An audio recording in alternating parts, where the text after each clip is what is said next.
that they eat. So if you have a pet elephant, you need a lot of toothpaste to brush that elephant's teeth. And it can get really expensive if you're always going to the vet, or to the pet supply company and buying large quantities of pet toothpaste. So I'm going to show you how with a few simple ingredients you can make toothpaste for your pet elephant at home. The first ingredient in elephant's toothpaste is hydrogen peroxide. Hydrogen peroxide is often used at home for cleaning cuts and scrapes. Oh, that's a little bit too much hydrogen peroxide. Excuse me while I pour some back. And when hydrogen peroxide gets on a cut or a scrape, it tends to bubble. And that's a sign that it's helping to clean out your cut or scrape and getting out any dirt or germs that might be in there.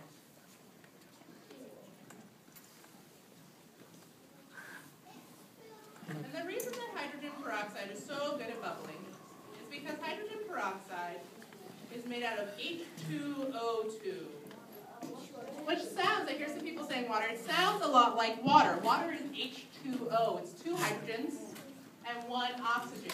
H2O2 is 2 hydrogens and 2 oxygens. So it's water with 1 extra oxygen stuck on. But it's not stuck on very well.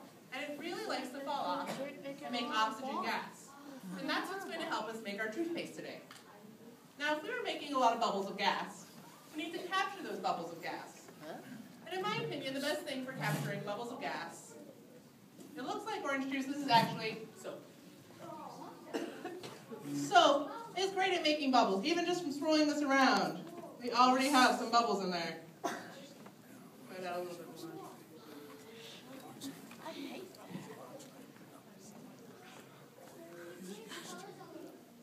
Yeah, the soap is kind of orange, so it kind of made the toothpaste turn orange. Now, we have a few bubbles, but the hydrogen peroxide isn't bubbling very quickly.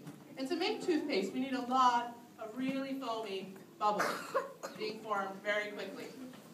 The hydrogen peroxide will do this naturally. It will give off that oxygen, but it will do it really slowly. So to make it go faster, we need to speed it up.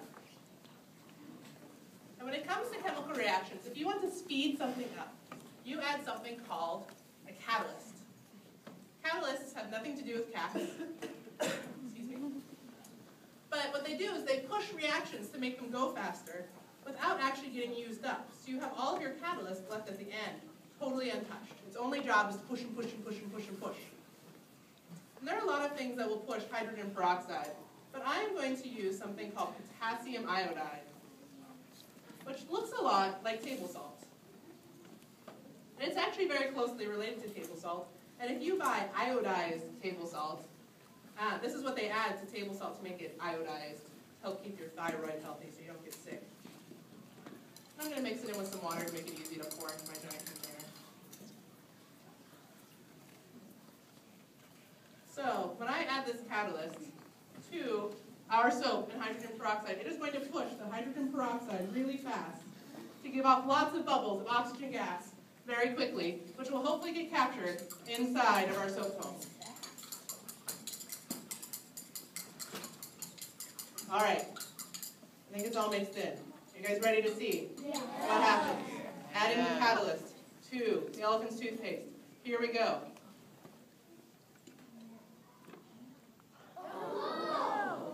And she's leaving the building.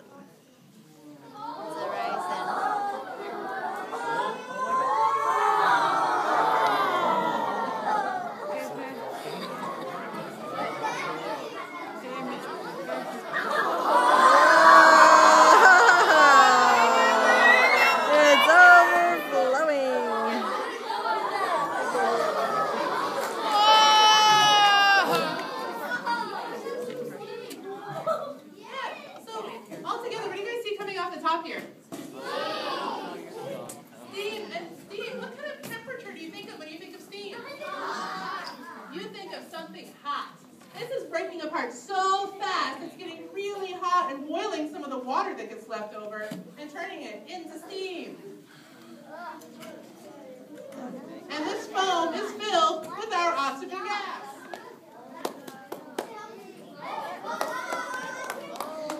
That's why the towel is there. Uh-oh. Now, elephant's toothpaste isn't only good for making lots of bubbles of oxygen gas, but we can do something with that oxygen gas once it's been made. Oh, by the way, I call this elephant's toothpaste, but would you want to brush your mouth out with soap? No. No. Do you think an elephant would want to wash its mouth out with soap? No.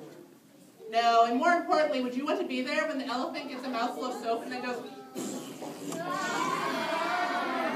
all back onto you? It's pretty awful. It's trouble. So, I mentioned before, we talked about that animals need oxygen to stay alive. But there's something else that needs oxygen to keep going. And that thing is, fire. In order to make a fire, you need three things. You need something to burn, a fuel. That could be wood, it could be charcoal, it could be the cookies you forgot in the oven, it could be a candle. You need something hot to start the fire. It could be a lighter, it could be a match, it could be a bolt of lightning, it could be a spark of electricity. And the third thing you need, that thing that keeps us alive and keeps animals alive, is oxygen. So, do we have oxygen in the room right now? How do we know that there is oxygen in the room right now? We can breathe. So by staying alive, we are oxygen indicators. Whoa. All right, here we go. Oxygen in the air, fuel, heat. We have... Anytime now? Fuel, fire. Whoa. I have another source of fuel here. I have some wood. I'm going to put that wood in the fire so it catches on fire using oxygen from the air and heat from the fire. And I'm going to let this stick get nice and hot, but I'm actually going to go ahead and blow out the fire. What? I should have put it in. So, we still have heat. We still have fuel. Just not quite enough oxygen to make this into a fire. But if I put it somewhere where there is a lot of oxygen,